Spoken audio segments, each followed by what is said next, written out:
Activar la cámara, pero aparecemos. Nos maneja sin ningún problema.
Derek from Ochanomizu University. Welcome, Derek. Welcome, Derek. Hi. Hi, thank you so much for joining. Hi, Derek. Thank you very much for having me. Hi. Oh, that's so nice. And then we also have Yuna Ogawa. Welcome as well from Ochanomizu University. Hello, Yuna. Welcome. Yes, nice to meet you. Okay. She can hear us perfectly. And Alberto? Yes, Alberto is from Burgos University. Good, Alberto, welcome as well. Okay, so we're gonna a la de tres, ¿vale? Vale. Hello, everyone. Thank you so much for joining us in our fourth lecture of our course, Sustainable Relations and Dialogues with the EURASIA Community in a Post-COVID-19 World. Today, we are delighted to have as our guest Dr. María Lara Palma. She's a professor in the Higher Polytechnic School in the Department of Organizational Engineering in the business area, in the business organization area in Burgos University. She has worked, she holds a degree in industrial engineering at the University of Navarra and a European doctorate from University of Burgos. Dr. María Lara has worked at Burgos University for over 20 years, teaching teaching, researching in human resources management, knowledge management, and ethics in business administration. She has presented 20 research published papers in indexed publications and 50 contributions to international scientific conferences. She directs Ph.D. international doctoral thesis and coordinates 30 research projects. Regarding international mobility, she has collaborated with the University of Tec Monterrey in Mexico, with Cone in Germany, Meiji University in Tokyo, Japan, and the Center of BI, right? For today, she's going to talk to us with a lecture joining the professional and the personal, and the title of her talk today is The Contribution of Japanese Cultural Values, a Deep Personal Growth Experience. Thank you so much, Anna. So we will have 45-50 minutes lecture and some minutes for exchange and questions from students. So. Thank you, Shiana. Thank you so much. Good morning, everyone. First of all, thanks for staying here. And it's a pleasure to accept the invitation from the Vice Rector of Internationalization, Relationships and Cooperation. And I want to thank as well Siana and Alejandra from the Center of Modern Languages and Fundación de la Universidad de Burgos for inviting me to stay here today, sharing with you my experience. So when Siana updated me about the title of the conference for this year, and I read Sustainable Relations, immediately came to my mind two words: lasting and constructive. And this is two adjectives that are really close with the Japanese cultural values. And the best way that I can explain you this is sharing with you my personal experience living in Japan, working in Japan, and enjoying in Japan. So thank you very much. And I start with my conference. As Siana said, I will stay around 45-50 minutes, and then of course you have time enough to debate and make your open issues regarding these aspects. So thank you. A few years ago, I had the possibility to move to Japan for living there. And well, during that time, I lived in one of the biggest cities in the world. So you can imagine a city which mixes their ancestral traditions with the most advantages and technological and modern life. So temples, for example, skyscrapers, different culture, meals, religion, the people behavior, population, work was completely different for me. So I'm going to start preparing, sorry, the slides. It works? Yeah. Oh, right now. Okay, thank you. So once I arrived, imagine, yeah. Sorry, can you see the presentation? Yes? Is sharing? Okay. Perfect. So, first of all, I had to touch two different things, like, for example, the population that was around, well, 40 million people living in Tokyo, but working is around 20 million people every day, because from the prefectures, people come and spend the day there and then come back by train or by car to their own cities. And the second aspect I had to take relation with was the Fukushima Daiichi disaster that occurred with the, sorry, the micro is, someone is... Sandra, sorry. Sandra, can you please deactivate your mic? You can silent anyway. Yeah. Okay, thank you. Yeah, so the Fukushima Daiichi nuclear disaster because it was in 2011 and I landed in 2012. So the city was completely prepared for the evacuations programs for dangerous situations. So it was completely full of information. So it was not only to arrive a different country, but a country with peculiar characteristics because many different things, right? So I prefer. What's going on? Maybe we need to put this like this here. Yeah, much better. Ah, we have two. A ver. Now.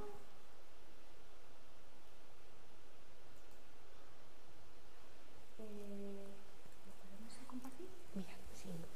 Vamos a ponerlo así. Verás. Ahora elegimos este. Sorry, because. Lo voy pasando. Okay.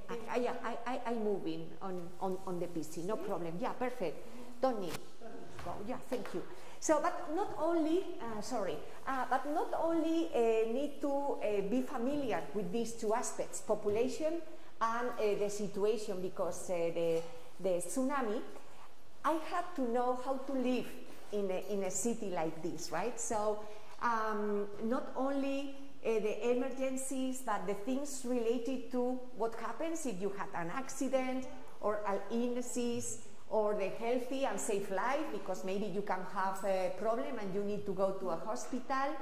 Living, like how to go to a supermarket and take your food, how to bike, for example, how to use the bicycles, where to park, accommodation, banks, etc. So was many things exactly as in other countries when you are maybe expatriated or working abroad.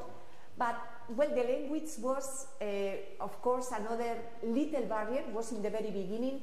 Later you will see that was very, very familiar.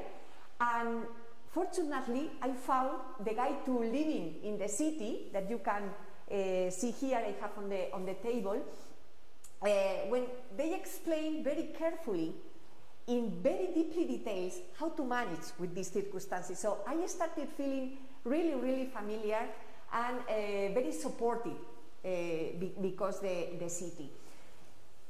Well, but this is a story of not only living in a foreign country, this is a story of personal growth.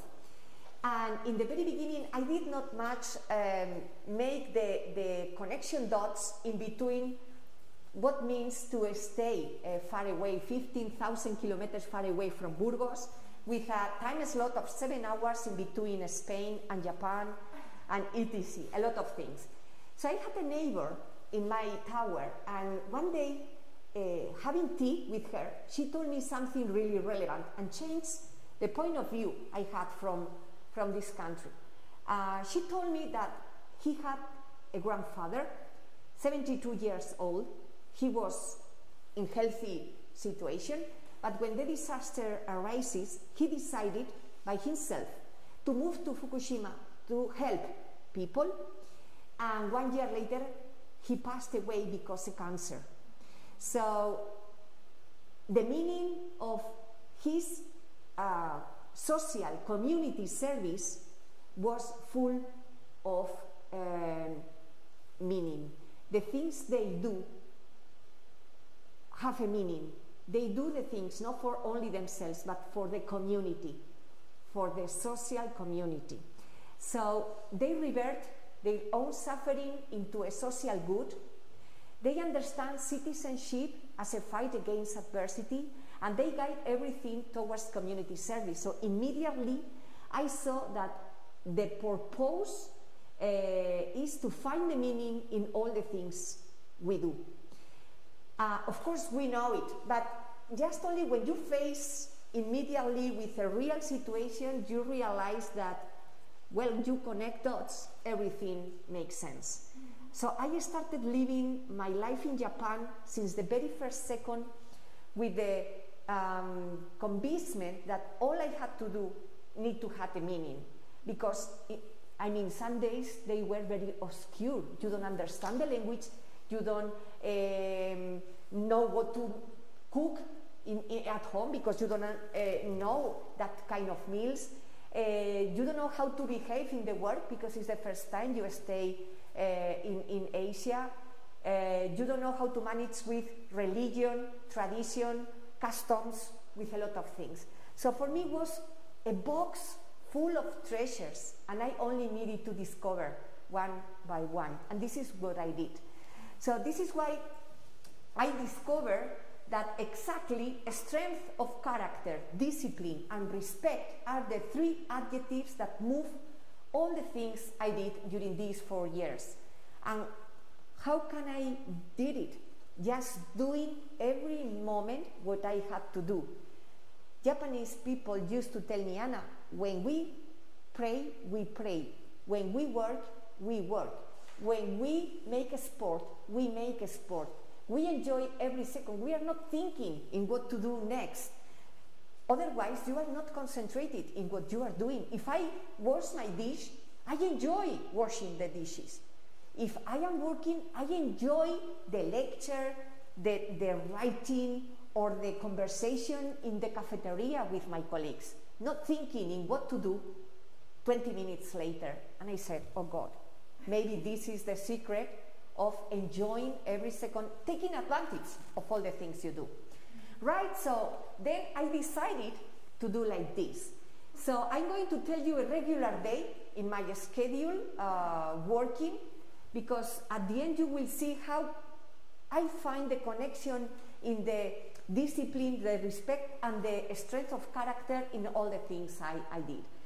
6:10 in the morning, Tai Chi. Tai Chi, one day I was in my tower, in my apartment, and I was seeing people down in the street making movements like a sport, and I say, oh, that group every day stays there. I don't know what they are doing. So one morning I decided to go down and I speak with one woman, and I said, sorry, what are you doing? And she told me, Tai Chi. Oh, sorry, what is Tai Chi? And she told me the meaning and why every movement they do have significance for the day.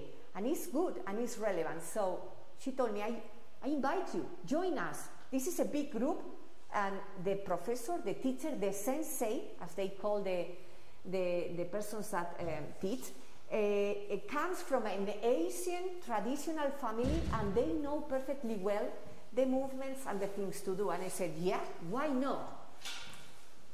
I need to prove the things to know if I like them or not. So I tried it. Next, from 6:30 to 8, I had time for breakfast and for going to the work, taking the train. And then from 8 to 10, I had my Japanese lectures. And you can say, Anna, did you learn Japanese? In the very beginning, I thought that maybe it was completely a barrier for me, but I understood that learning language, you feel more close to the population of that country. Just only saying 2 words, just only reading 3 words, just only writing hiragana or katakana, even though kanji, you can feel that you are a citizen.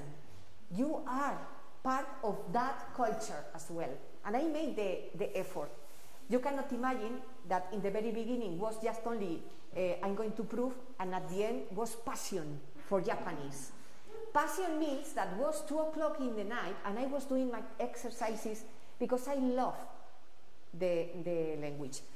I have taken my books here, you can see later if you want, with all my exercises, because yeah, in the worksheets I could feel that I was learning, I was feeling more close. When I was in the supermarket, I could say several words in the train, in the underground, I could understand when I reading.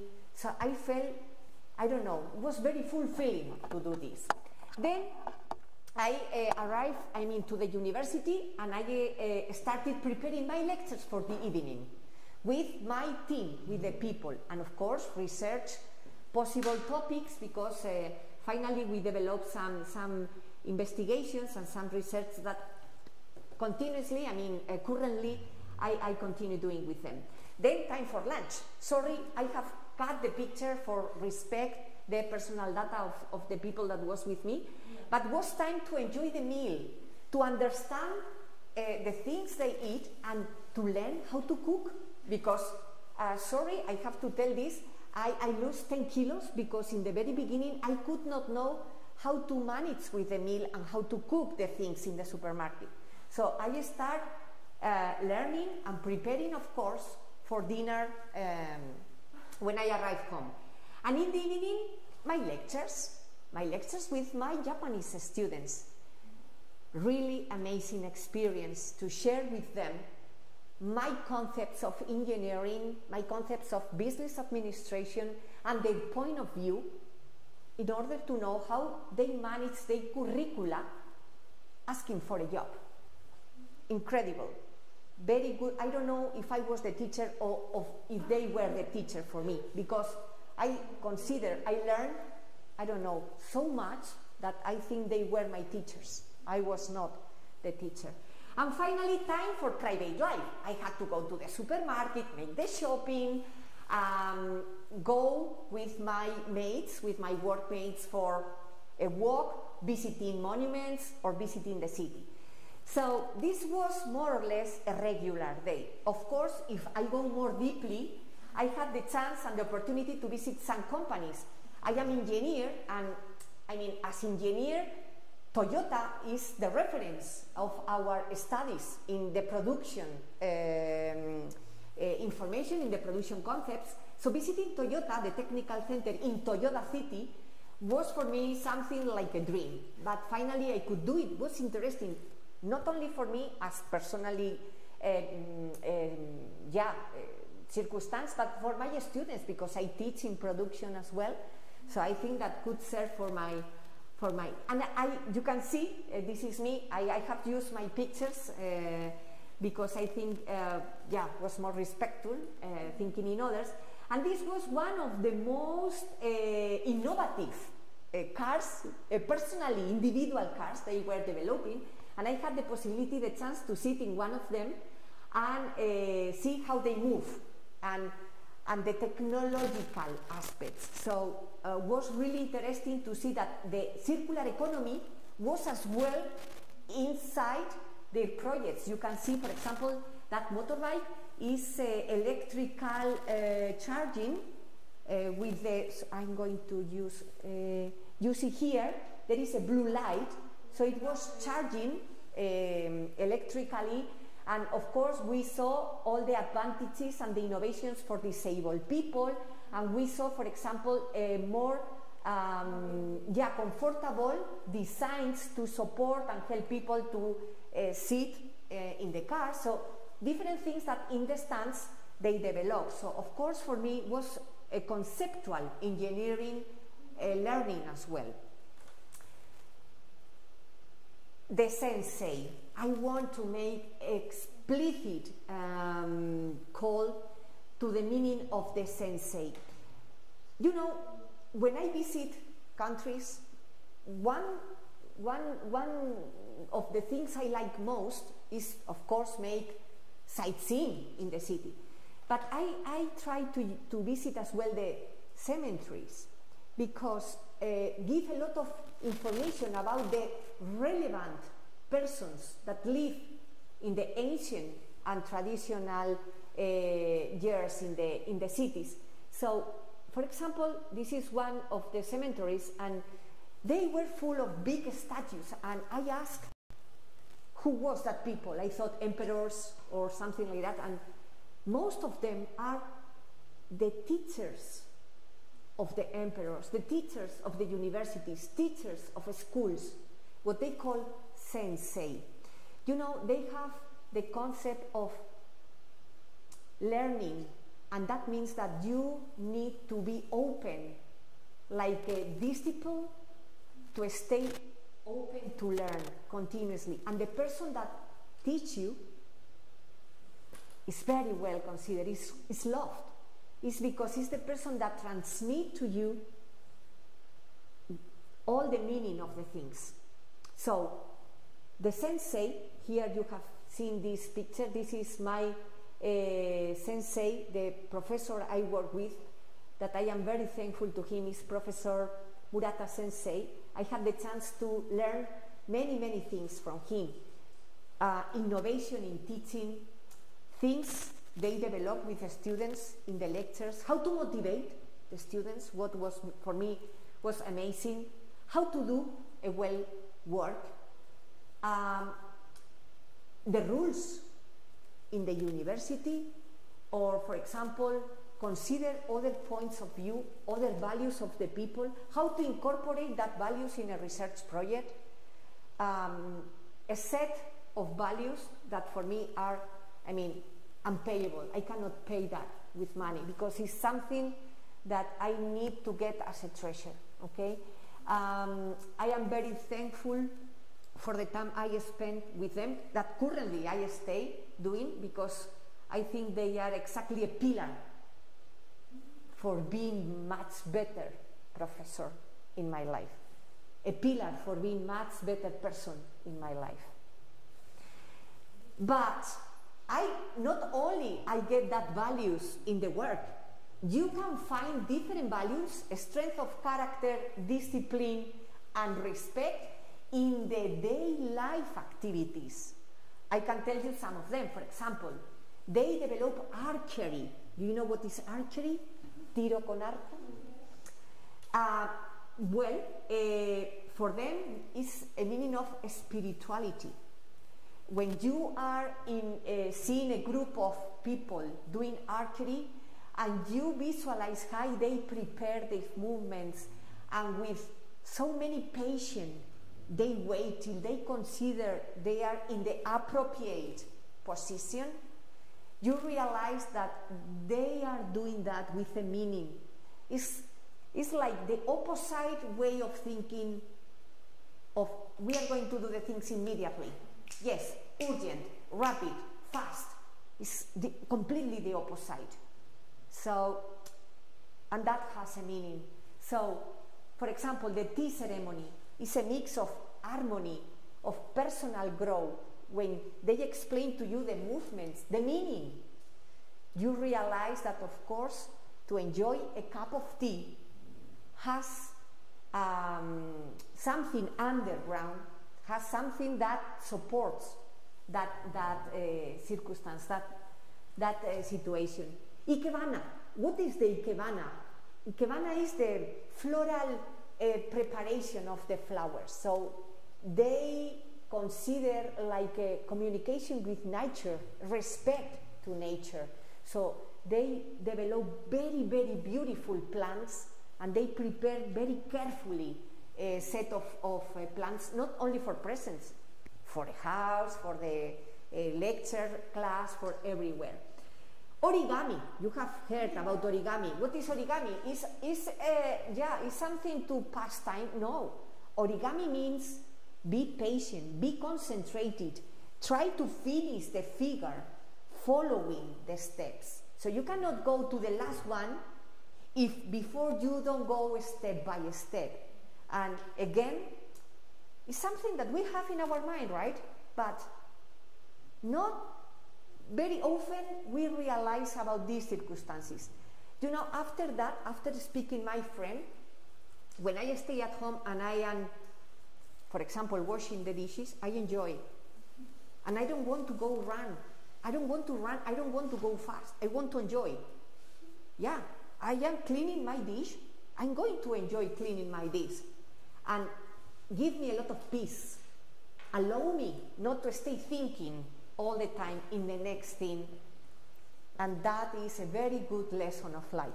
And of course, the no theatra. No theatra is elegance, is mysterious, is beauty. You have to go this kind of places to understand, right? And then two things more that I want to share with you. Meditation. You know, they have different religions, Buddhism, Shintoism, and they have their beautiful temples.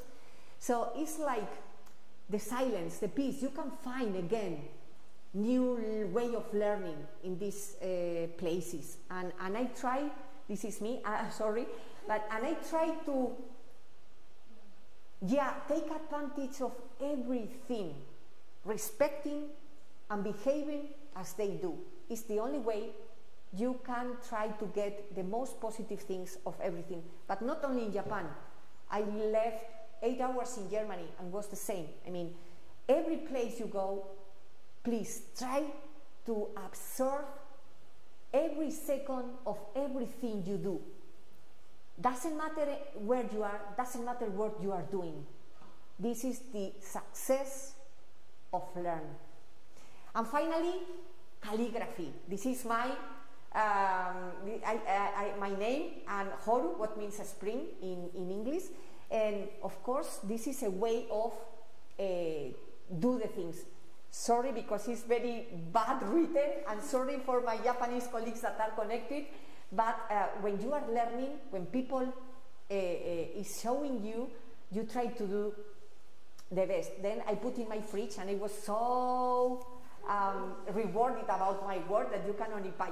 Like a little child when come from the school, it was exactly the same, because I was able to write, and for me it's something that considered impossible in my life. And sorry, but I was aware I could do it. When you can discover that you can things that never think you could do it, believe me, it's so rewarding, it's so fulfilling, that makes sense not only to you, but because you are using for something. I use this for being more close to the Japanese citizenship. Okay? So please let me know, Shiana, my time, right? If you consider you can hand your raise your hand. 20 minutes. Okay, fine. So, but well, my regular day was, as you can see, working. Regular day means activities, but regular day means observe the rules. Since you wake up in the morning till you go to sleep in the night, you go through a lot of situations, and you need to do or absorb some kind of information from there. So, for example, something that was very interesting for me is how clean and neat they are. They get out their shoes when they come to your apartment, because it's a very important thing for them. So then you don't need to clean again, or they feel that they are respecting the way you are living. They are very well organized. They put the things in the correct way. They are civic, and they have a compromise with society. Even though when they get retired, if they are in a healthy situation, some of them can give support to the community, to the society, by doing different things. Cleaning in the underground, or teaching Japanese, for example, in a school of languages, many different things. So they have, again, a purpose in all the things they do, but not only thinking in themselves. It's not a question of individuality. It's a question of social work, community. They have this concept continuously in their mind. And for example, this picture is very curious. It's the sense of kindness and courtesy. This was I think this was in a hotel. So every person, when you go to the restaurant, you take your dishes, you take your forks or your all the stuff for eating. But you can see here that it's ready, right? My portrait is with the things in the ready for eating. I did not prepare it. Just the personal, I suppose, of the hotel, if they are free time, immediately they are thinking in supporting you, in being kindness, in avoid you to do the things if they can do for you. So they prepare, and the next one You only need to take it. You don't need to prepare. It's, for example, the bags in the supermarket, the plastic bags, when you go to buy, immediately you find that the bags are ready to put all the meals inside. You don't need to take the bag. Why? Because if they have 3 minutes, they take advantage of that minutes to prepare the bags in order to support you and avoid you to do if they can do it for you. You know, after 22 years working, I have learned many things, many concepts of different things, business, engineering, education, a lot of things, competencies. But one of the things that I like most is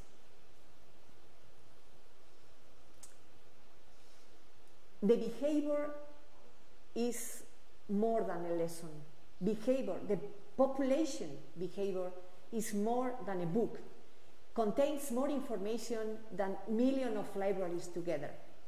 So this taught to me the sense of kindness, courtesy, and amability, a virtue that is very rewarding. So for me, destroy the concept of individualism and reinforce, enhance the concept of service to the community. And this is what I want to share with you. The generosity is a virtue that you can take into mind when you are working, when you are students, when you are at home, when you are with your friends. And some people maybe has innate, but sometimes it's possible to acquire. And when you see this is when you realize that, yeah, I need to copy this. It's good, it's positive, and enrich me as human being. More rules, yes, of course. Try not to use your umbrella without thinking that maybe behind you there is someone in the stairs. Be careful in the bicycles. If your umbrella is broken, please don't delay on the floor. Many of them. For example, you see this picture, maybe you don't understand the meaning. It's very funny. This is a children with an adult, and this is another person, right? It says, be careful if you are smoking, because if you are very close to the children with the cigarette, you can damage the children. Little details, right? But you can find this in the underground and in many other places. But when you understand the meaning, you say, oh my God, very deeply careful with human being, right? For example, the cars, some of them have here a foam in the door, because when they open the door with the foam, you don't damage the door of the next car that is parked next to you. For example, please don't smoke when you are walking in the street. They have special places in different streets when you stop and you can smoke. But in some of them it's forbidden to smoke in the street. Okay? Or be careful, children in this area. Or for example, again the same. Here you can bike, but here is much better if you walk. And again, don't smoke while you are walking. Share.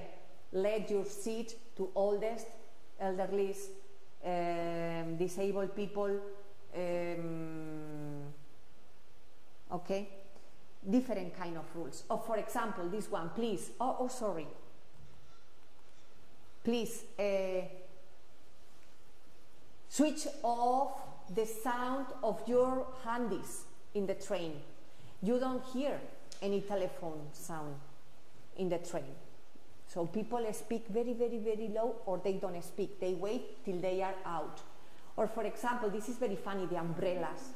Sorry, I want to share with you this because for me it was very interesting. it rains very often, and well, you can find when it's raining, maybe you are in the middle of the street, you are, yeah, maybe, oh, I don't have my umbrella, but there is no problem, because there are many umbrellas hanging in different places, even though the trees. So you can take an umbrella, you use it, and when you finish, you put the umbrella in the place you are, and maybe the next time someone could use it. The sense of service for the community again. And well, they are for use, and they share. They are generous in these aspects as well. So it's something that, well, sorry, because I was not used to see it, but of course here I cannot put my umbrella, but because it's not a cultural tradition. Yeah. But give you, it's good to understand the meaning inside this, and it's okay. When you use something, it's not yours, be generous. You can share again other things with others. So finally, after seeing these kind of experiences, I am starting closing the conference saying that exactly the strength, the discipline, and the respect come from the ancient culture based on what was the honor code of the samurais, for example, the knowledge code or the behavior code, how they behave in order to understand the competitors and try to, I want to say, communicate with the others in the best sense, okay? So I really want to share with you two books that I have here. One is this, El Libro de los Cinco Anillos, and the other one is Empresarios and Samurais. These speak most centered in the management strategies to make business in companies, and these show more in detail, for example, how to be intelligent and use the communication when you are in groups working together and you need to maybe win with your opinion and not fighting the situation that you are trying to resolve.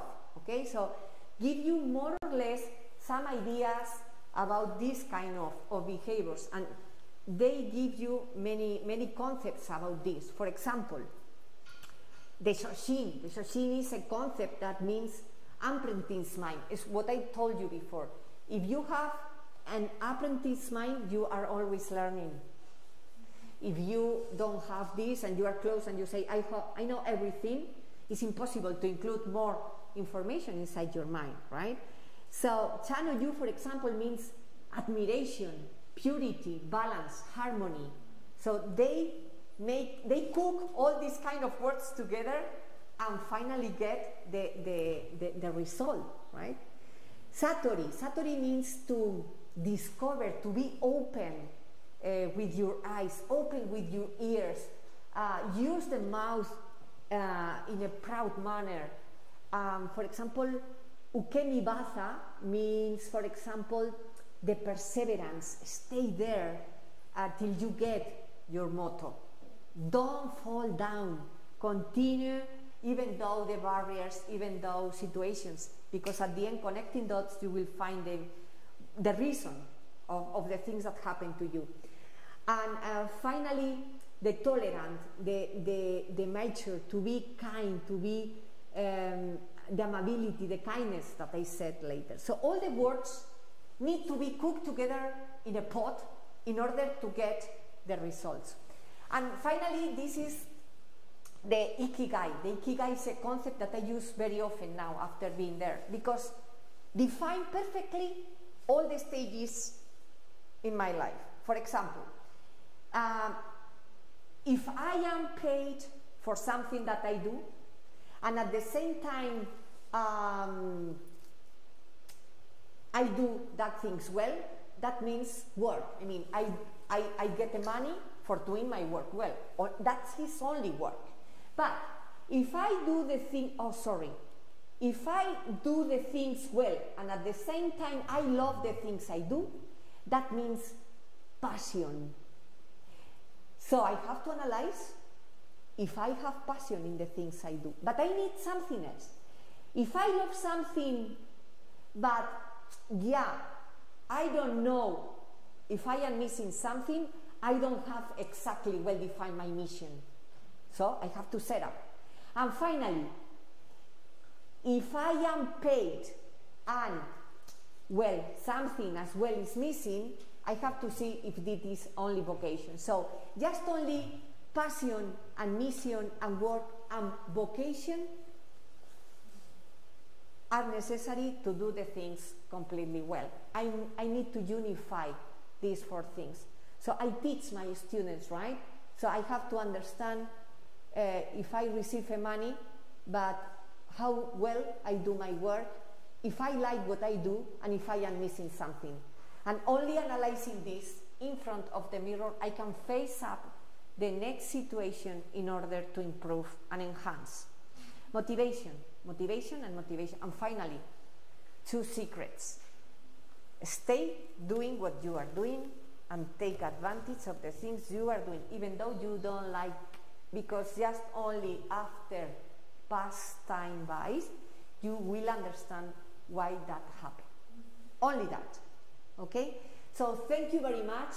I would like now to receive your questions, and of course we will have the chance and the opportunity, right, Sienna, to stay together in another date to exchange students in April, right, in April. But now, of course, or you can start thinking for that day what you would like to do with me, and yes, of course she's going to join us. So just confirm that for the language has changed, the student has changed, that we're going to have with you, the students from this course and the ones from some international universities. Some of them, like I don't know if they will come, but at least you can.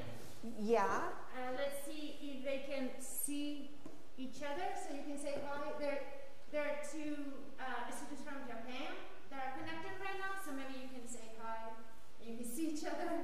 Yeah, here we are. I think all the people are Yes. here. Yeah, nice. Yes.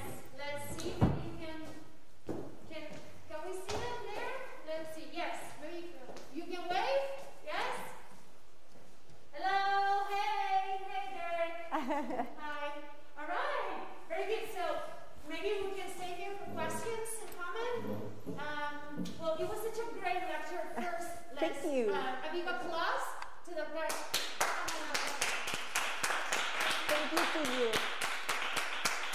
Thank you. So please, Comments, questions. yes, Rodrigo, thank you. Rodrigo. I liked very much your story of traveling there, meeting the culture and all this. But my question is, how were you able to come back to reality when coming back to Spain? Well, thank you. Good question. Very good question. In here, thing that most impact me is that here we live for running and going all the time really fast and without taking part of a little detail. And in there, as much as you said, it's like, yeah, you get the chance to appreciate all that.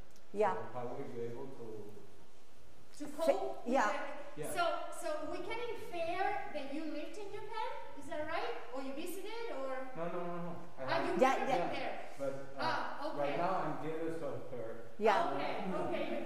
You can imagine how difficult could be, right? Yeah. Thank you, Rodrigo, for the question. Exactly. Coming back after 4 years was difficult, but I mean, yes. A ver, si te pones Ah, así, so- para responder así no te ves, claro. No te ves. How can I do Maybe you can turn on the... Sí, maybe. here? Okay. Así, yes. Okay. Yeah. So exactly was really difficult, but I had something in my mind that we need to be open continuously for changing. Yes. So changes means that now we are in our 20s, then we are in our 40s, then we are in our 70s, and life passes through us, and we have to be smart enough to copy with the best part of the life you are living. and take for you like a treasure. So when I came here, the difficulties were completely high because I had to change immediately my mind, but I learned there how to do it. Patient, enjoying every minute. And when I pray, I pray. When I clean my dishes, I clean my dishes. When I teach, I teach. And when I stay eating with my family, I stay eating with my family. So, nothing else. I enjoy every second. And that is the only way you can take advantage and try to focus on what you are doing. Here in Europe, we have our beautiful, as well, our beautiful and nice values. We do things very amazing, and I take advantage of the positive of Europe, the positive of Asia, put together, forget the bad things, and move on to the next thing. This is only the way you can do it. If you stay in the past, you are not in the present. If you are in the future, you are losing the present, and you are not taking advantage of the past. Forget it, every second. So do you think it's like carpe diem, right? That's true. Yeah, I guess carpe diem, but also I think what she's trying to say is that as much as we need to absorb from other cultures and learn from other cultures, I think we also have to be self-aware of what we also have as unique and special, right? You mentioned that we all run in, but that's not something only from Spain. That is a pace of this global capitalism or whatever you want to call it. So I think it's also important, right, to think about our own culture and our own values, as she said. And of course, sorry, Sienna, try to think that you are able to do as much as you consider. We are able to do whatever we want. So you can stop the negative things and move on to the positive. Up to you. Yeah, like the only limit is in yourself. Yeah, right. Yes. That's the point. Exactly. I also had another question. It's just a curiosity about when you were showing the signals, the tobacco signals. Is there like a huge population there in Japan that smoke cigarettes, or? Yeah. Because for us, it's really common, like someone walking on the street and with a cigarette.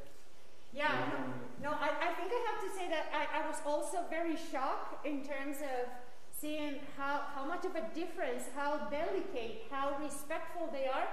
But we also have to be, Spain has changed a lot when it comes to smoking. It's low, right? But if you compare 20 years, everybody smoked on the metro, everybody smoked in the exams, in the universities. So I think we are on a slow pace, but we are moving forward, right? And nowadays, if you look someone, if I see someone smoking on the metro or on a public transport, I will say something. You know. When I use my umbrella now, I try not. I see if there is someone next to me, because I don't want to damage with the, because sometimes I go with the umbrella very fast and I don't realize. When you see that, it's like you put in your mind and you use it. It's very nice. It's very nice. I'm just going to give an example, and yeah, we're gonna finish.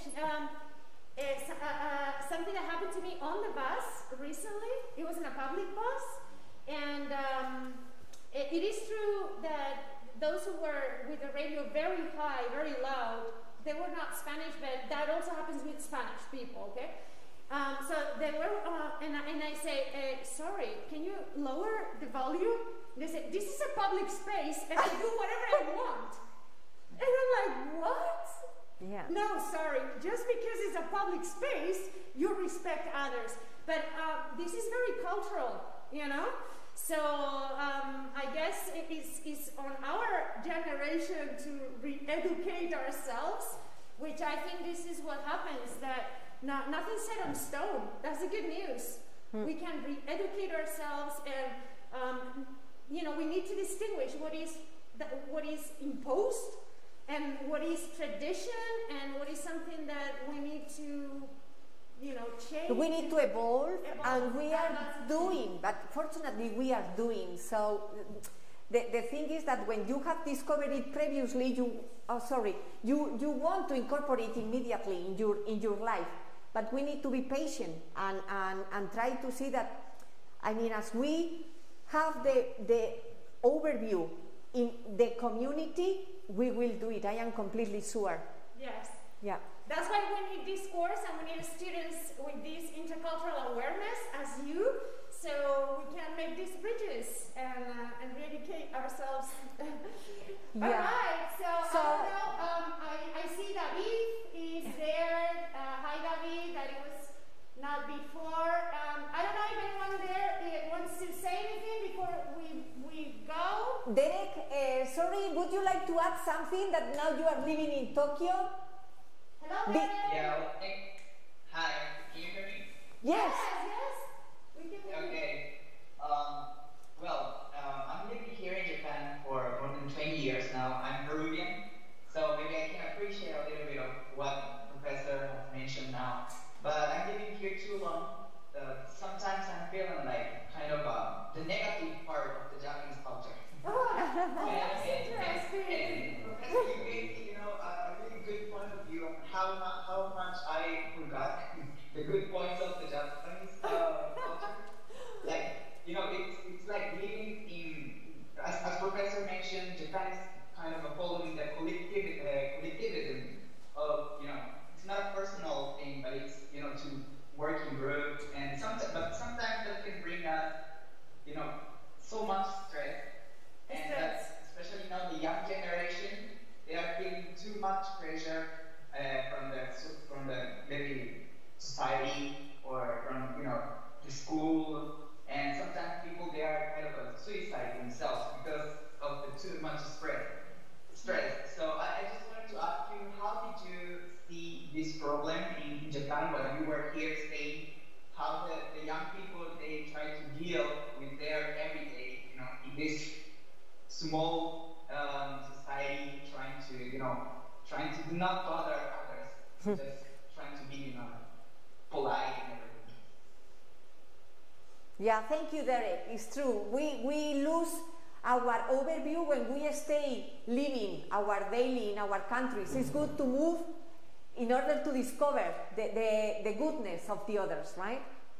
But I think he was asking you a question in terms like if you perceive that in your students in Japan, right, Derek? Is that? Yes. Yeah. If you actually felt the pressure, this peer pressure. With my Spanish students, Derek? No, I mean with the Japanese?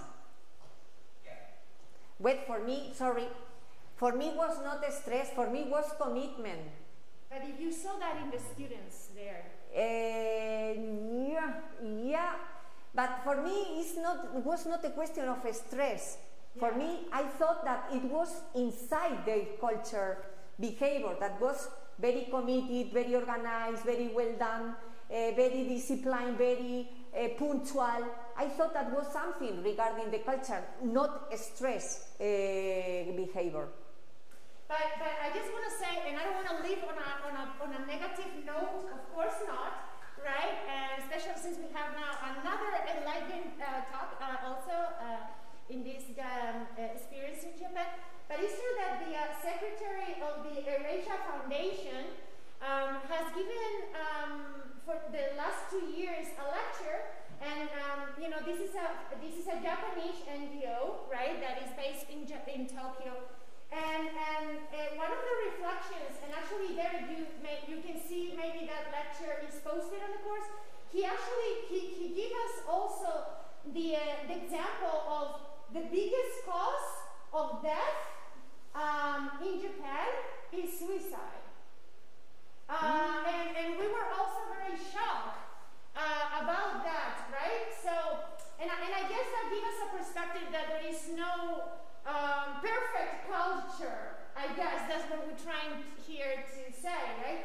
That there is things to learn, but in every culture there are problems. And I don't know, maybe it points to that to the pressure that you are mentioning, Derek, in your own experience. I found particularly striking that. But every year he says that. You can see it in it's on the repository, and he's coming this year. So let's see if the numbers are better this year. But yeah, again, so much to learn, and at the same time to put it also in perspective with everything, no? Yeah. Laura wants to Yeah, but I think that it's because you as an individual become in the second level. Yeah, in the second level, and you focus on the society. So in that way, you don't think about your needs, but the others' needs. But it gets at the end of your life, you live with yourself, not with the society. So I think that's why so many people kill themselves, because they don't know their own. I mean, like, all I do is for be pleasant to others, but not for me. So I think that in that way, Japan maybe goes too much to the society as Occidental. So. It's always a balance, but it's true. It is true that after the pandemic in Spain, suicide with teenagers has also risen drastically. So this is a problem, a worldwide problem. David, you want to say something? Okay. Yes, go ahead. You're mute. Thank you. For all my life, I've been practicing judo. I'm still practicing judo in Cyprus. Right now, I'm residing in Cyprus, and judo basically was founded in Japan. And you were talking about suicide. I know a little bit about judo, and for example, the Japanese culture was based on soldiers, and when those soldiers couldn't serve the society, for example, they couldn't fight against other against the Chinese. Basically, it was like this. They did the harakiri, it was the suicide, and it's because of that. For example, judo is based on individuality, but when you train with others, you are like a community and you serve others. So they feel like they can't serve the society, they suicide. This is kind of the idea behind all of the. Thank you. All. Yeah, no. I guess the samurai mentality is also underlined, and so much to learn. Yeah, we will have the chance and the opportunity to meet again together in April. So yeah, we can discuss and debate about more deeply in detail things that maybe I could not share with you, because I want to welcome, of course, the next conference lecturer. But it has been a pleasure to share with you again. Thank you very much, because I feel, I don't know, that I am contributing to society with my little learning. Of course you are. To others. So if I think that I cannot take only for me. I need to share with you and try to enhance. If you have any time the opportunity to live these experiences, don't stop. You are able. Never say I can't. Try. If you can't, you will stop. But but don't say before doing. Don't say I can't before you try. Of course. Yes. Thank you so much. Yeah. Thank you. And thank you so much, Derek, and also Diana David. We continue now in 15 minutes with the other lecture. Okay? Thank you. Thank you. All right.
Dr. Marta Alemany.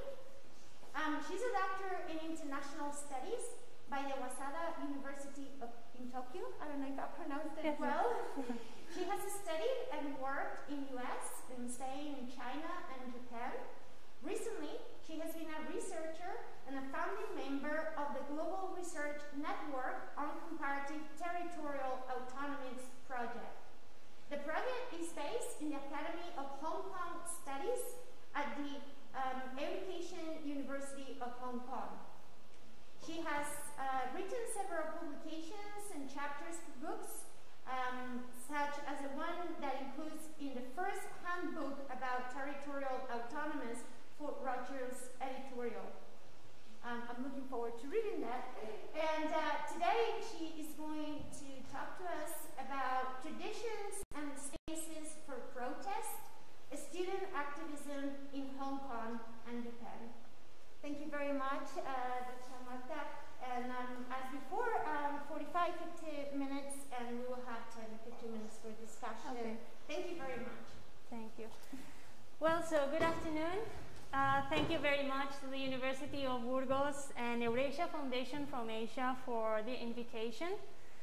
And thank you, Dr. Shana Sotelo and Soraya Camara for this kind introduction and warm welcoming. I'm very glad to be here today. Today's presentation will explore the recurrence of in Hong Kong and Japan, focusing on traditions and spaces of protest in two contemporary student-led movements that originated in different contexts with an international perspective.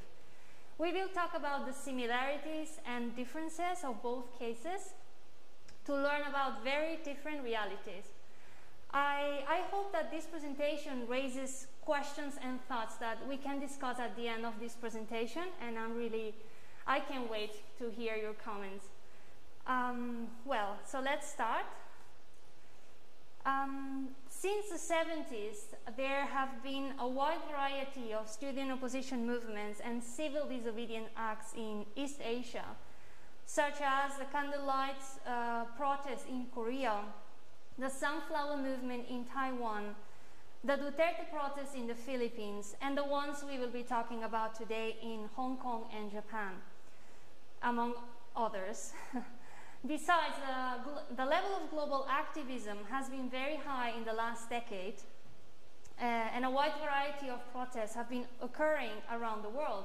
One of the main grievances has been the failure of political representation and a widespread frustration with government. It is important to study student-led movements to better understand the socio-political reality of East Asia, which is constantly changing and has many particularities, especially because the role of students in protests since the 2000s have been essential. Also, these movements have been combining the traditional occupation of the streets, the squares, and the university campuses with the usage of new technologies and the networks in the internet to call for participation and organize the movements.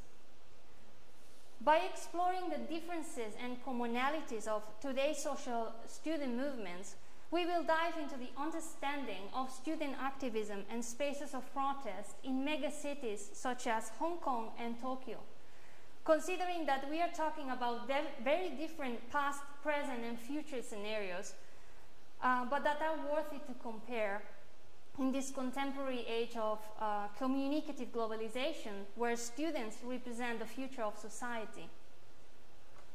So I will first briefly define various key terms, such as what do we mean by student activism and traditions and spaces of protest.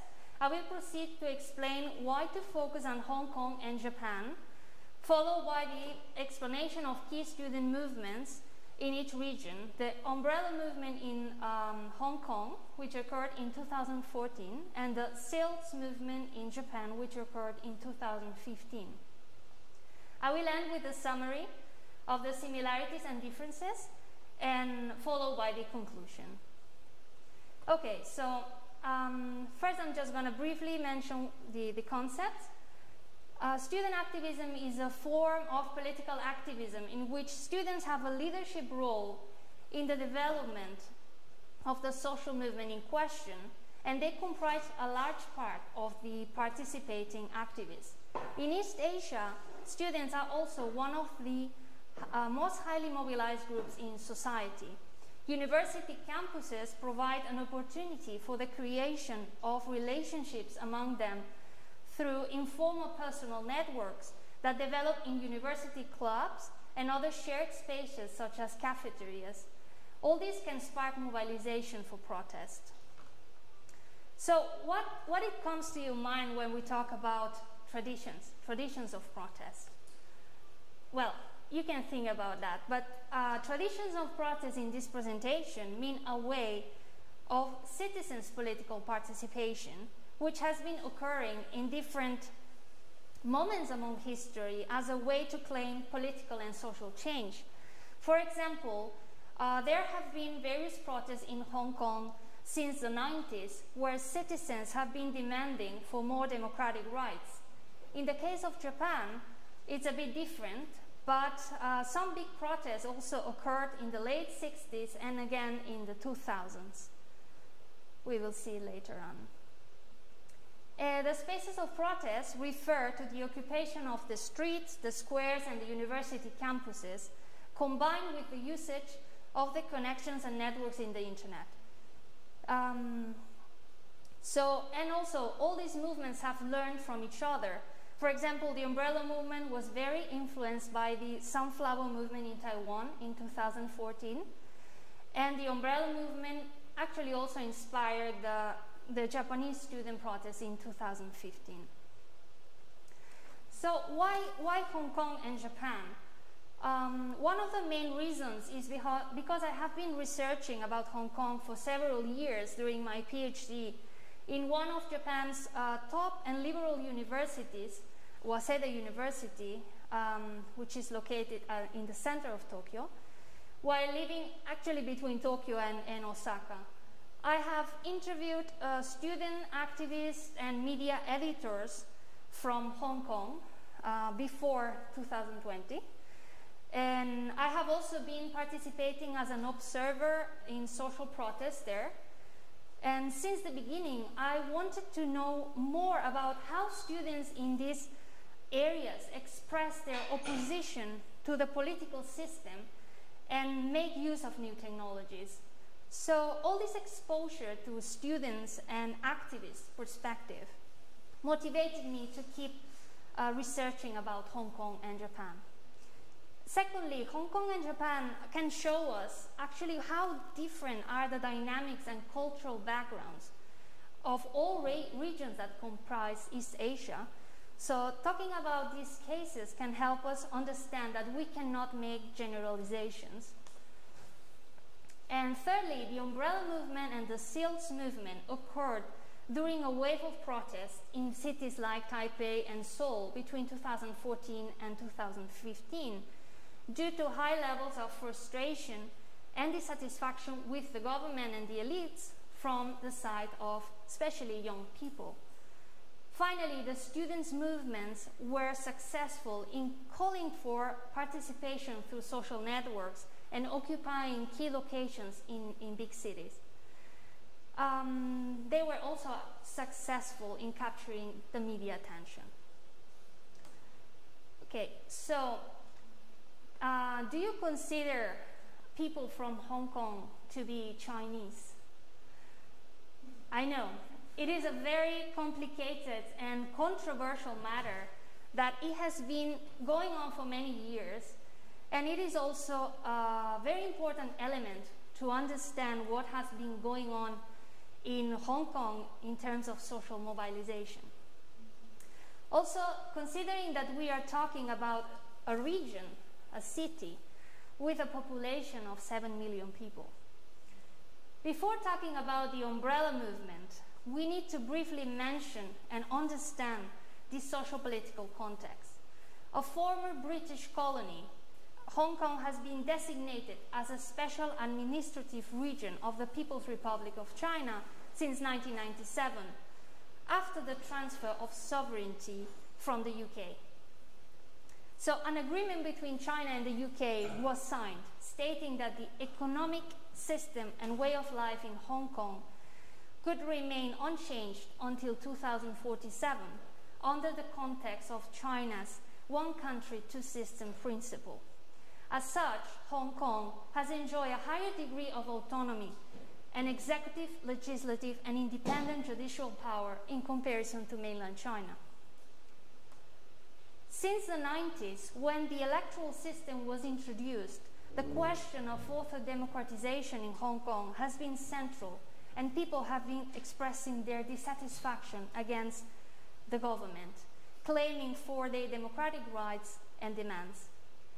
In this electoral system, representatives of elite business and social sectors with close Beijing connections elect 75% of a total of 1,200 member election committee, which is then responsible to choose the chief executive, currently Carrie Lam. Before 2020, the democratic movement and social protests in Hong Kong can be partly explained because of the fear that Hong Kong may lose its autonomy, its civil rights, and become one more city of mainland China. Among Hong Kong people who are 30 years and younger, they increasingly see themselves as Hong Kong people, not Chinese people. One of the influencing factors is that Hong Kong used to be an economic and financial hub, a point of connection between the East and the West, with a unique historical and political background, as I previously briefly explained, because it's very complex. However, in the latest years, Hong Kong has increased their economic dependency with mainland China. Their sense of identity is also based on their language. The usual spoken language is Cantonese, a branch of Chinese language, which is spoken in the southeastern China, Hong Kong, Macau, and as well as overseas communities, because there are so many also Cantonese people who live abroad. However, Mandarin Chinese is becoming more prevalent in the educational system in Hong Kong. And also, most of their popular culture, such as movies and songs, are now performed in Mandarin Chinese. It's becoming more popular. Just let's go back a bit to the 90s. But so to exemplify the importance of Hong Kong cultural roots, we also need to take a look at their pop culture, or Hong Kong pop. The golden age of, it's called Cantopop or Hong Kong pop, was in the 80s and 90s, with artists such as Andy Lau or Anita Mui. But again, Cantonese popular culture has decreased in popularity since the 90s among young people. Also, the region has experienced various waves of pro-democracy movements among its history. So I'll be highlighting the ones that had a higher number of participants and visibility, and also usage of new technologies. For example, in 2003, 500,000 people went out into the streets to protest against the national security legislation, which created a general fear of the loss of freedom of speech, along with other freedoms.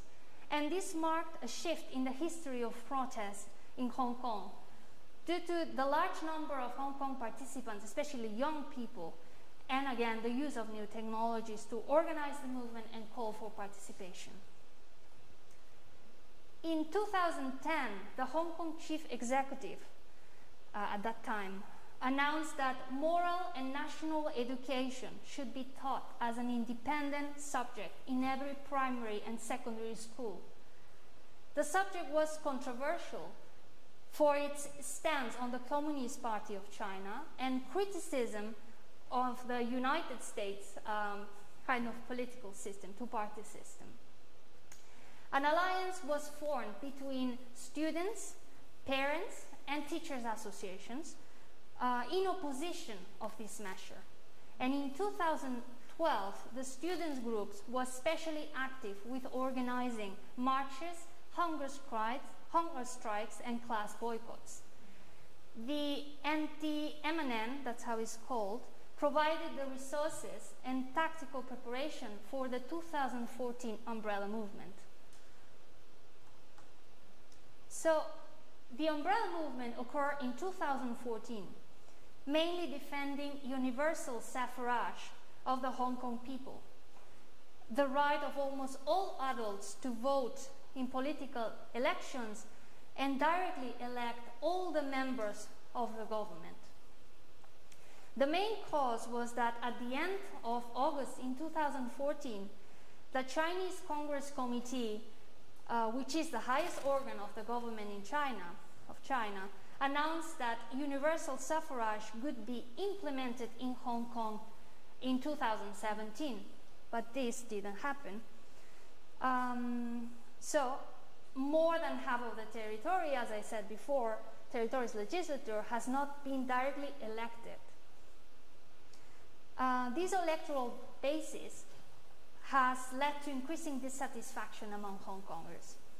Other factors were also related to economy and future expectations, such as the high property prices, the increasing gap between the rich and the poor, and uncertain salary prospects. I don't know if you've been in Hong Kong, but I guess you all have that image of the small houses, very tiny kind of capsule apartments.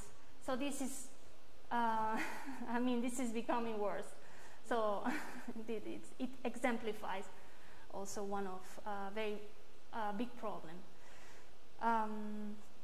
the high prices.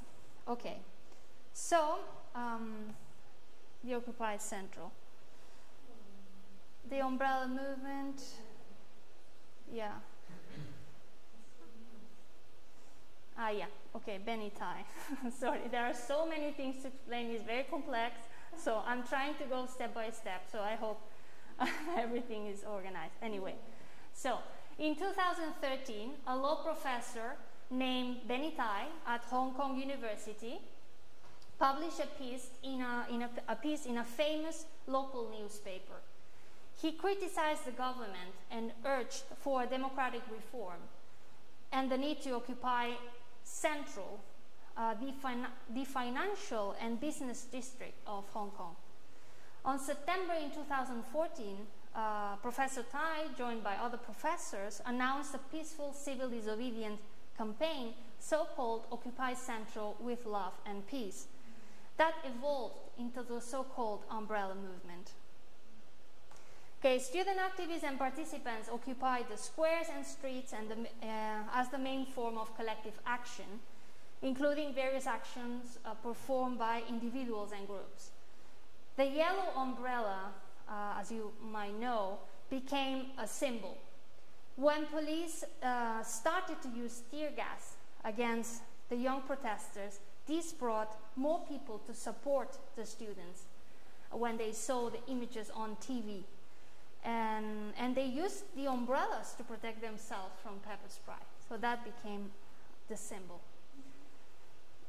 Collective mosaic walls containing messages of support, called Lennon walls, were created with colorful post-it notes addressing topics such as democracy or the right to vote. They were located in different, actually major areas in the city, and they were also seen in campuses in different universities, such as the Hong Kong University or many others. So young people have been especially responsive to the need of democratic reform, being conscious of their Hong Kong local identity and differences with mainland China. Students started a boycott of classes and made various democratic demands, such as the withdrawal of the Chinese committee decision in 2014, as I explained before.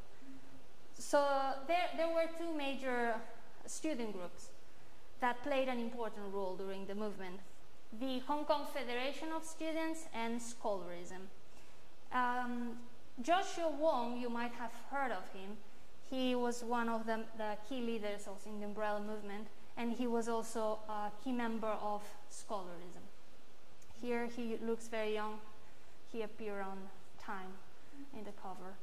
Yeah, but many things changed since then. Anyway, so the university rules and regulations at that moment warranted the right of professors and students to express their demands and concerns.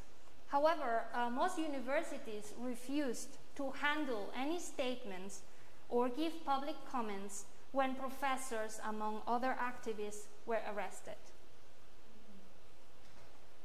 So at that time, activists and protesters mainly used Facebook and Telegram to communicate.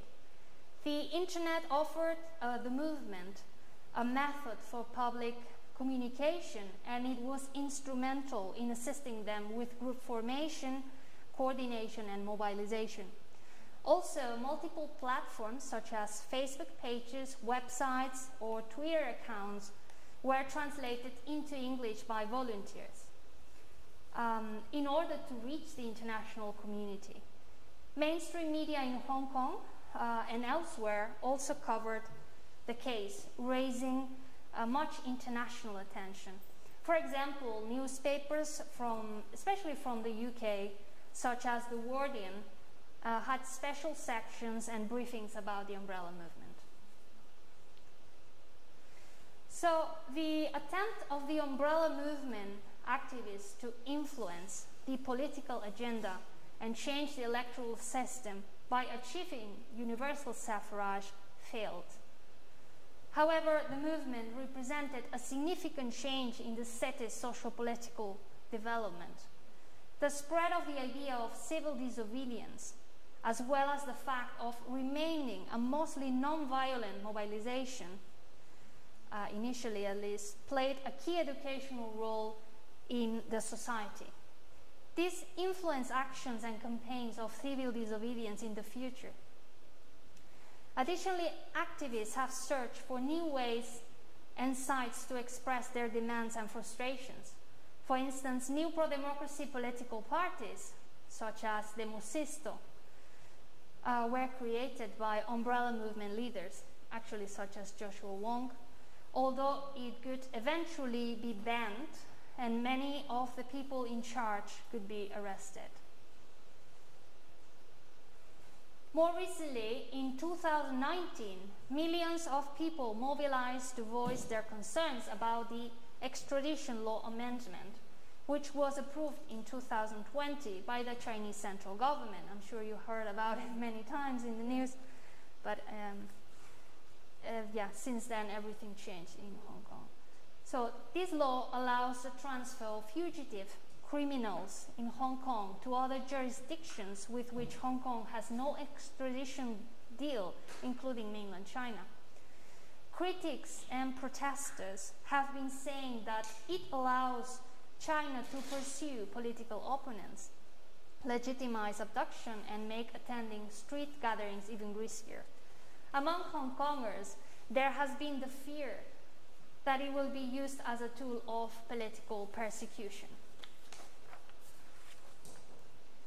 At that time, I was doing some field work in Hong Kong, and I went to observe various protests and media conferences, especially by the Civil Human Rights Front, an organization that focused on the issues of Hong Kong politics, which was very active during the anti-extradition law movement. One of his key members, Jimmy Sham, a Hong Kong political and LGTB rights activist, was arrested along with dozens of other pro-democracy figures. Since the protests began, he was threatened and even attacked with hammers by a group of men. He recovered after being hospitalized. Also, during the 2019 protests, some students were gunshot by police. After 2020, when the controversial law was approved, authorities have arrested protesters for various offenses. Books written by pro-democracy leaders, again, such as Joshua Wong, cannot be found from public libraries.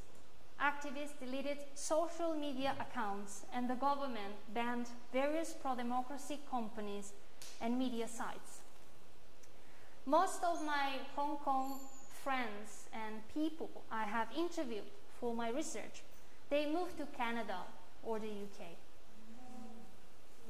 The next election in Hong Kong will be very close, March 27, so we will see what happens. Yeah. On a side note, the role of the US, let's move to some geopolitical things very briefly, but it's important. So the role of the US is crucial due to the geopolitical importance of Hong Kong. US officials have shown support of maintaining Hong Kong's autonomy in the free and open Indo-Pacific region to bring stability and economic prosperity for every country, as well as to secure peace and prosperity in the region.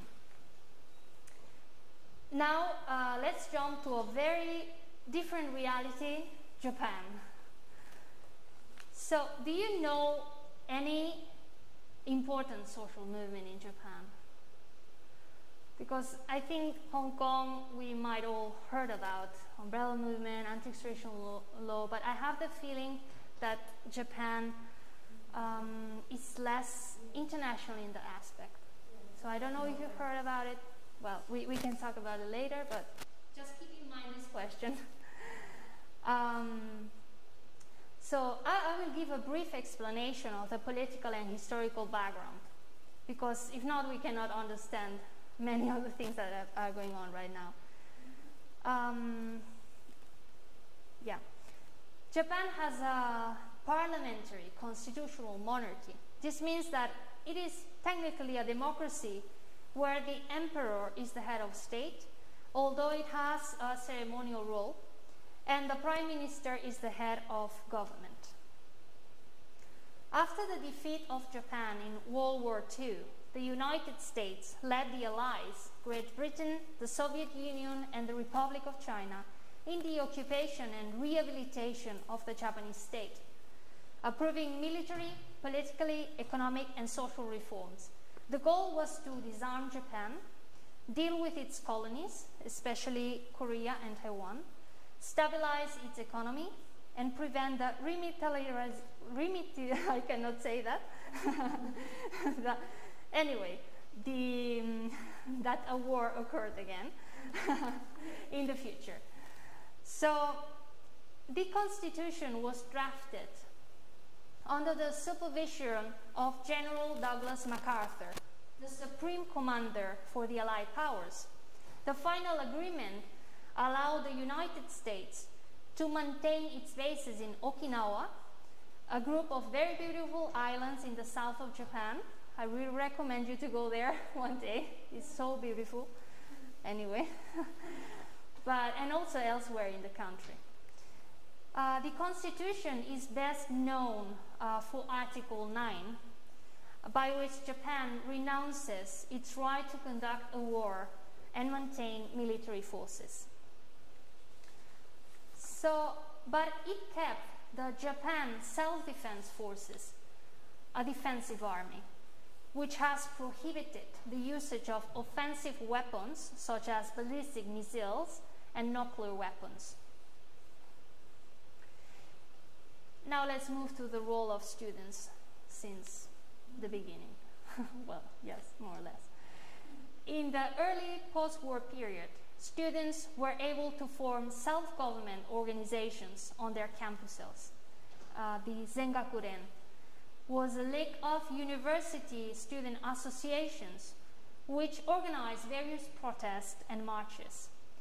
For example, they were involved in the anti-military US-based movement, and they organized the Japanese university protests in the late 60s in Tokyo and elsewhere in the country, as I will explain in the following slides. During this period, universities supported students by forbidding police to enter university campuses without an invitation from the administration. Yeah, many things changed also since then in Japan. During the Japanese university protests in the late 60s, initially students demonstrated against unpaid internships at the University of Tokyo Medical School, which is the best public university in Japan, and also alleged corruption in the university board of directors of the Nihon University. So these are current pictures, but these two universities are the most well known for those protests. Let's go back to the past. In 1969, thousands of students entered Shinjuku Station and rioted. The protest escalated into violence, both on campus and in the streets, which forced the closure of campuses nationwide. Various University of Tokyo students threw stones and other objects at police. So you can see here some of the pictures.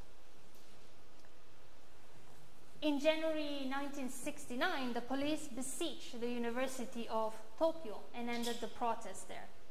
So if you ever go there, I also recommend you to visit the University of Tokyo. It's very beautiful, but you would be shocked to think that something like this was happening in the 60s. It seems unbelievable, but it did happen. So the relationship between student groups and university changed when clashes between protesters and police took a violent turn. The Japanese government approved various new laws for deterrence, decreasing the chances for protests in public spaces and university campus. So the government passed new legislation giving it more control over public universities.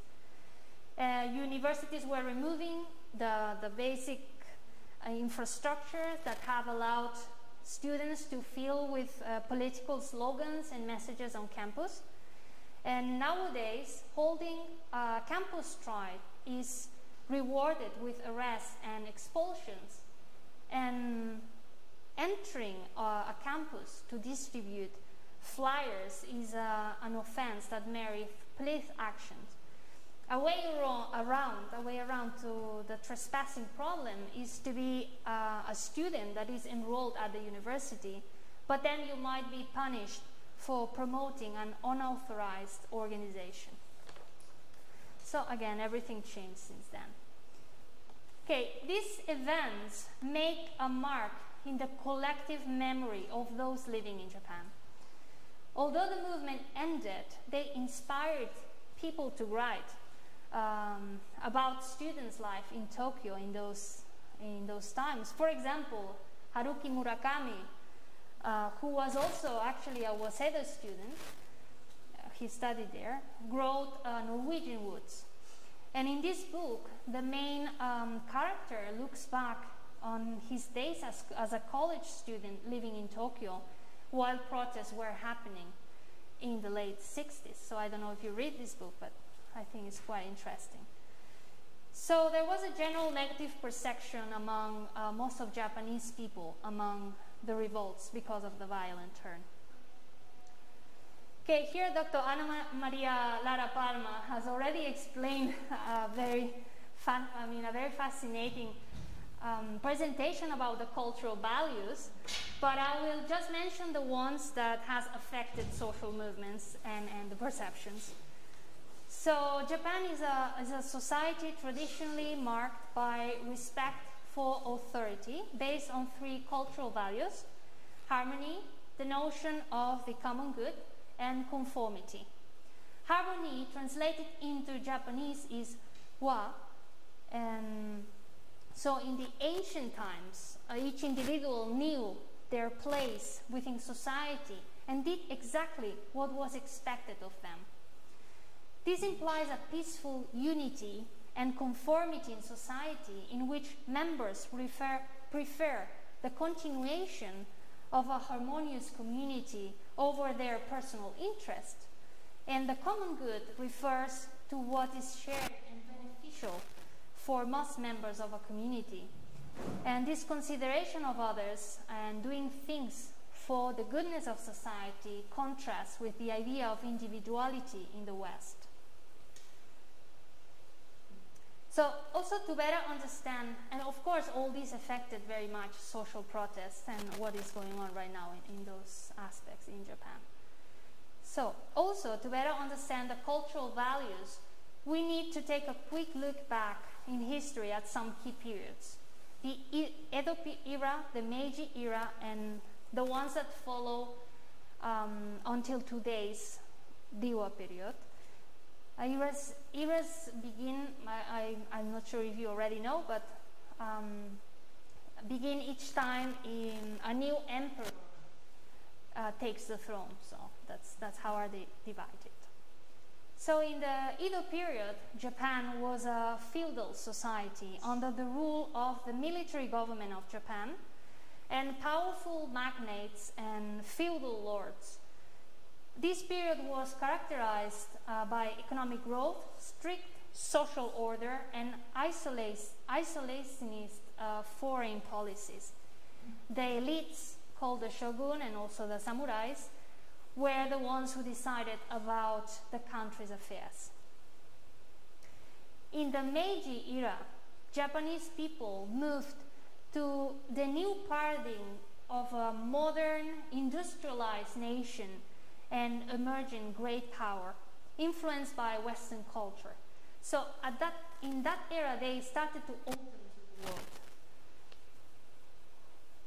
Then it came the Taisho period, when Japan developed stronger democratic institutions. They grew in international power, and it increased the power of Japan's political parties. After that, the beginning of the Showa period was characterized by the rise of extreme nationalism and a series of expansionist wars. And also after the suffering defeat in the Second World War, Japan was occupied by basically the US, and it experienced dramatic political and social transformation. So also the next periods is the Heisei periods, where there was the bubble economy and the Silts Movement. But after the bubble economy, mainly many of the Japanese people was very apolitical. They were not interested in politics. But later on in 2015, as I will explain later, the Silts Movement occurred. And well, the Reiwa period now, which started in 2019, it's basically marked by COVID-19, as everywhere. So this is just to have a general idea of the periods, which is also important to understand social protests. So historical and cultural reasons explain why most of Japanese people are uninterested in politics, especially the young people. This has in part affected the lack of major protest participation. However, this does not mean that there were not protests in Japanese history. Protests have been taking place with other groups, such as the anti-nuclear movements in different Japanese cities and the Okinawa Islands protest in the south of the country against the US military bases. But basically in modern times, protests have been quite, we could say, invisible, being small in number and very locally centered. For instance, small neighborhood protests, or they didn't catch so much media attention, especially in contrast with Hong Kong or other cases. So the 2011 Fukushima nuclear accident is a defining moment in history for change. I'm sure you also know about that terrible disaster. So the main cause of the disaster was the 2011 Tohoku earthquake and the subsequent tsunami that occurred in March 11, 2011. So, which will be soon, the anniversary. Well, yeah. Yeah. So this accident led to an unprecedented resurgence in social and political protest movements, mainly caused by the dissatisfaction of many people of how the government managed the situation. And all this inaugurated a new era of civic engagement and influenced student movements also in 2015. So it's a shift, it created a shift. Between 2014 and 2015, the Japanese government, led by Prime Minister Shinzo Abe and the Conservative Liberal Democratic Party, approved a reinterpretation of the constitution. This enacted a series of laws giving more power to the Japan's self-defense forces, allowing them to defend and provide material support to other allies engaged in combat internationally. This raised concerns and disapproval from China and North Korea, but was supported by the United States. It was also considered illegitimate by some Japanese political parties and citizens. So this is it's called Silts Movement, and it means Students' Emergency Action for Liberal Democracy, so called Silts Movement. And it was formed in 2015 as a student-led social movement. There are two main reasons that motivated the students to take to the streets. First, they opposed a number of controversial policies, such as the security-related bills relating to the deployment of Japanese self-defense forces overseas, as I just explained. And second, they were angered by the Fukushima nuclear reactor meltdowns and the lack of government transparency. There are other reasons, but these are the main ones. Silts had weekly demonstrations outside the Diet, which is the Japanese government, that began in hundreds but ended up accumulating an estimated 120,000 participants. The group organized, which is a lot in Japan. I mean, it might sound like a small number in some other areas, but in Japan this is a very big number. So the group organized street protests in the city of Tokyo, although Silts had various branches in other regions in Japan with an approximate of 400 core members. So surrounding the National Diet building became a primary location and a symbol of resistance against the state. Silts went online and utilized the internet as their primary means of mobilization, including their own website, Twitter, Facebook, and YouTube, as well as Line, for organizing demonstrations. The group also created poster templates that could be downloaded and printed out in Japan's convenience stores, such as 7-Eleven. We don't have this type of stores here, but I'm sure you know very well because it's very American style. So this enabled demonstration across the country to march with signs nationwide with a consistent design style. So they were very focused on the design style. Silts was also influenced by the umbrella movement. Agnes Cho, one of the key leaders in the Hong Kong protest, was seen as a kind of a star by Silts members. And she has also participated in various talks, interviews, and often appeared in the Japanese mainstream media. So this is just one of the faces also of the influence from the umbrella movement.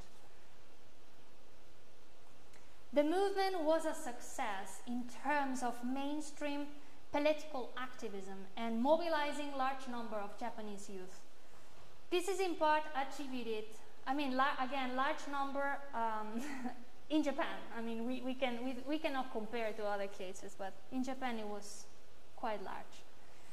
So this is in part attributed to their ability to normalize protests in the eyes of the public and the media, dispelling the stigma of radicalism through an effective marketing campaign characterized by popular culture appeal, cooperating with the police, and ideals of reform over revolution. So I don't know if you remember at the beginning, Japanese people had a very negative perception about the protests because of that violent turn in the late 60s. But this was another shift.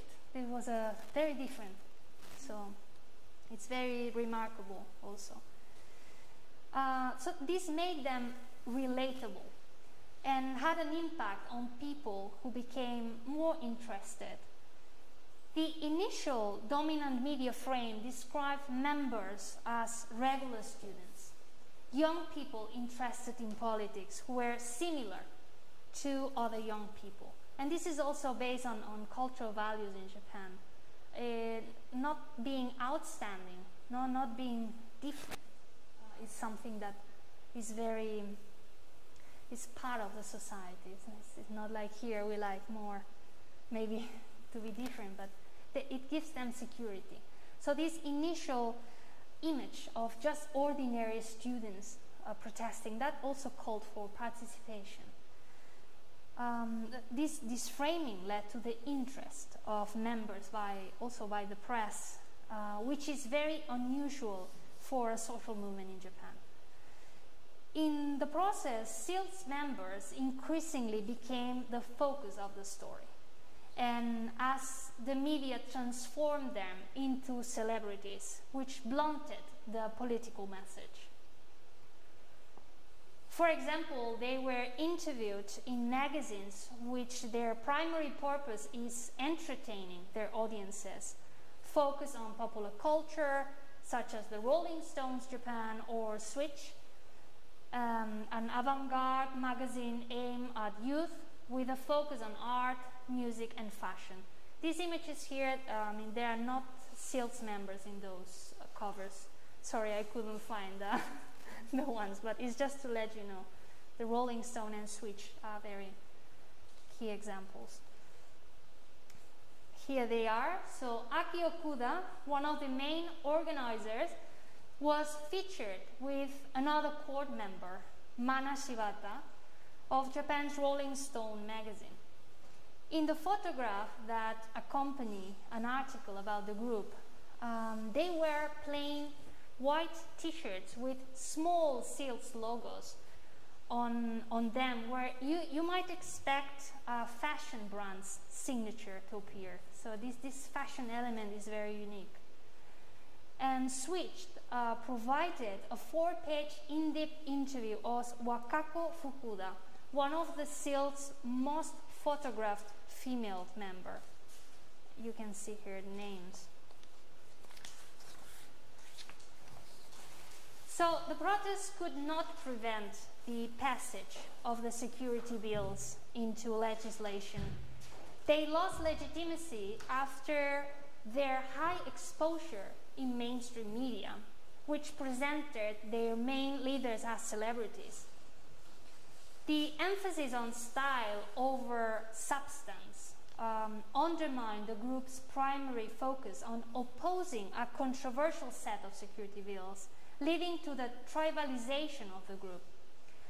Many Japanese people did not take them seriously. If I mention Silts to my Japanese friends or my surroundings, first of all, many of them actually they don't know about the movement very well, and others they didn't take them seriously at all, and they just thought they were just a kind of teenager style students. So let's academically it's very important, but anything that happens in Japan is very unique and very different from the rest of the world, so we need to take into account that. Anyway, but they succeeded in capturing media attention and creating public awareness, which is, again, as I said before, is very unusual in Japan for social movements. And actually the group dissolved in 2016, only 1 year after they formed. Okay, as of now, student-led movements don't have so much representation, and their claims don't receive much attention from the public. Social protests in Japan remain few in number, locally centered, and neither capture the attention of the general public nor mainstream media.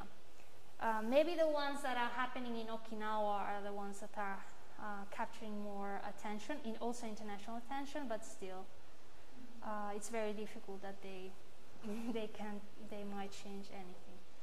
But to represent the decrease in political activities on campus, I give the example of Waseda University, which is a quite liberal university. It's a private university and top university, but quite liberal compared to others. And now their political activity is performed by very few groups called circles, more commonly known as clubs in the US or other areas. And clubs are based on sports and other activities in the university. But one of the few is the Waseda Anti-War Action Circle, is one of the clubs on campus. And they do rallies during lunchtime sometimes, but because it is illegal to hold a rally inside the campus, instead they rally right outside the gates. But these images are from their website, and actually the one on the right, this is the entrance, the main entrance. They are kind of holding some activity inside the campus. So, yeah, again, Waseda is a little bit more flexible than other universities, but this is not allowed, actually. Well, so, yeah, sure. So anyway, we have seen all the similarities. There are many similarities, but also very major differences. The level of international coverage, political interest from youth, different political systems, etc. But we can discuss it later about that. But let's conclude by discussing student activism in the contemporary age of communicative globalization in Hong Kong and Japan. We have learned about the impact that culture and traditions have on protest. We have also seen how universities or the internet can play a role as critical actors in the creation of politically engaged citizens because they provide spaces for dialogue, debate, and civic engagement. So COVID-19 has created changes in the way we use space online and offline, and we already saw the use of the hybrid space, this combining the virtual and the physical in those protests. The hybrid space opens up more channels of communication in other parts of the world. Events that occur in East Asia matter. But in Spain, we still need to build stronger connections through education, politics, and business with East Asia. So starting with education in the university, you can be part of expanding this connection. That being said, I suggest you experience the culture for yourself through studying abroad or furthering your education some way in East Asia. Still, face-to-face interactions allow us to experience new perspective firsthand and understand those societies at a deeper level. So, thank you very much for your attention. Sorry for extending the time.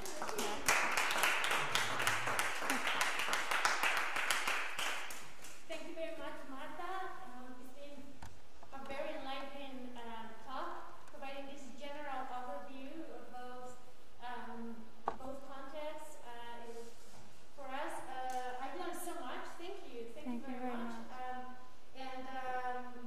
Completely different view, right? Also, you university students, how do you feel about this? Anyone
words. Yeah, the Chinese and the Chinese.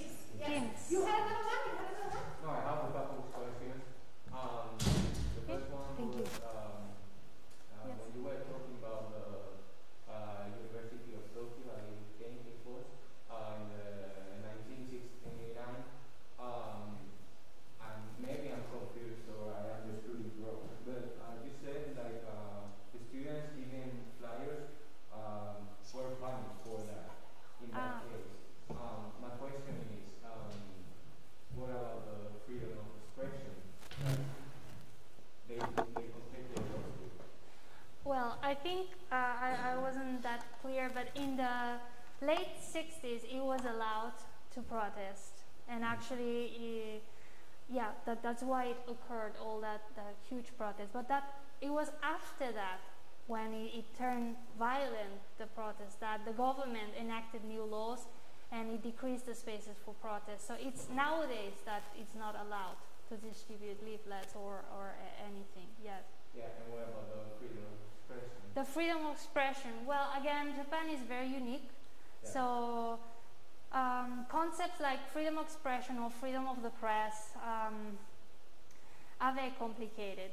Let's say, for instance, there are also kind of clubs called the shisha clubs in the press. So when the government gives a talk or announce something, just if you are in that shisha club, you will be able to come and listen to that and report it and write an article. But if you are not there, like for instance, journalists, freelancers, or some media that might not be welcome somehow, you cannot attend it directly. So, it's not my specialty, the freedom of expression, but again, Japan is very different and very complex and ambiguous somehow. So, yeah. Okay. And the other question was that, well, first, I didn't know anything about Japan movements, and also a little bit more about the Hong Kong ones. But for example, what I know is that Macau is at the same level of Hong Kong. Yeah. So after all this happened, did they study to students became a little bit more active on this topic, or? You mean after the umbrella movement? Yeah. They did, but Macau, although it is also a special administrative region, so it has also the same kind of, not the same, but similar political system, it's a very small area. And the economical system is different, so there's not so much things going on in terms of student protest there. And many students, they also study abroad, so. But yeah, it's lower level. I mean, there are less student protests there, but yeah. Interesting question.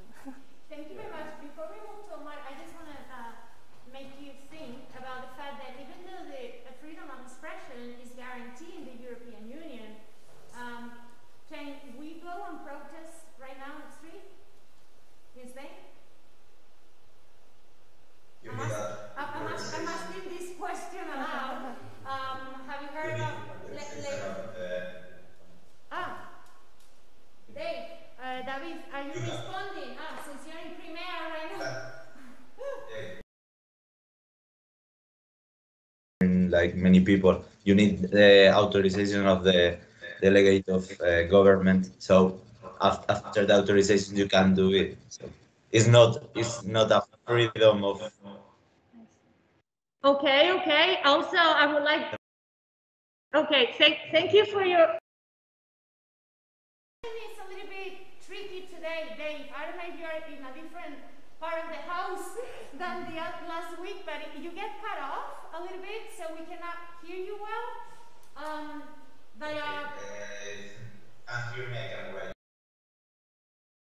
The problem is the connection. Here is really bad. It's really poor, the connection.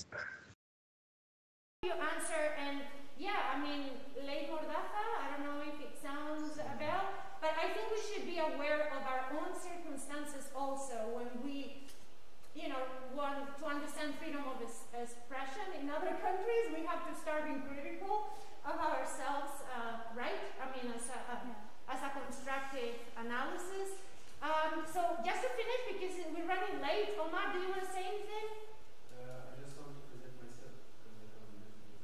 Oh, he's apologizing because he came late. Oh, okay. All right, but No problem. you liked the part of the lecture that you saw? I think I'll be present from 7 to 8 in the Urania. Okay. No, but I need to her lecture.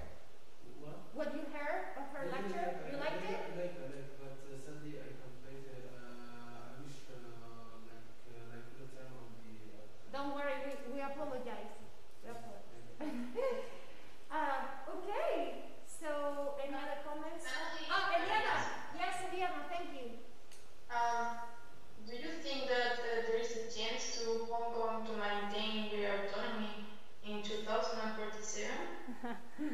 Well, that's a very, it doesn't look like it's going to happen. And there's this agreement that the UK and China signed. It was already, there's a countdown, 2047. And they've been saying that this, it doesn't have any importance anymore, kind of. So things change a lot, so I don't think so. But my opinion doesn't matter. We will see what happens. Of course it does matter, Marta. And I guess also we have to bear in mind what's going on in Ukraine. Yeah. And the fact that we have a dictatorship. And it's very unpredictable. I mean, political and social. In you terms never know. of how they back up each other, Russia and China. And so we have to be on the lookout for how things unfold. And for, Chinese feeling they have the right. So we'll see. We live in very uncertain times, but uncertainty. I think that's the key word, uncertainty. Thank you. Thank you, Eliana. Thank you. Sorry? You are presenting Asian University or? Yeah, Hong Kong and Japan. Yes, basically these two areas. Okay, so thank you so much, Marta. Thank you for taking more time. No, sorry, we're just taking a little bit of your lunchtime. Sorry for that. We will continue this evening with one more session online. Also to wrap these lectures on Japanese culture and learning from the Spanish viewpoint also. And as you said, is unpayable, is unpriceable, learning firsthand from you. And I wish you all the best, also to you, Anna. Thank you very much. Thank you very much to all of you. Thank you to you. All right, okay.